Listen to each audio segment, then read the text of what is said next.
Ал жігітше қыздар, өскенде қандай маман елі болғыларың келеді? Ал мен биші болғым келеді, өйткені би билегенді өте жақсы көремін. Әсіресе үнді биін. Ай, жарайсың. Ал сен ше?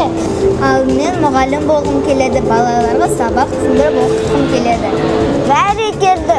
Ал сен ше?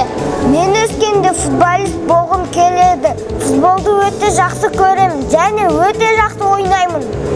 Тамаша. Ал сен ше? Ал мен дәрігер болғым келеді. Ауырған адамдарды емдегім келеді. Ал мен әнші болғым келеді. Мадина Садуақасова. Тұрсынбек, сен не үшін айтпадың? Өскенде кім боласың? Мен Аяз ата болғым келеді. Неге? Сен не үшін Аяз ата болғың келеді? Балаларға сыйлық беру үшін ба? Жоға рахат емес пе? Bir күн жұмыс істейсің да 1 жыл демаласың.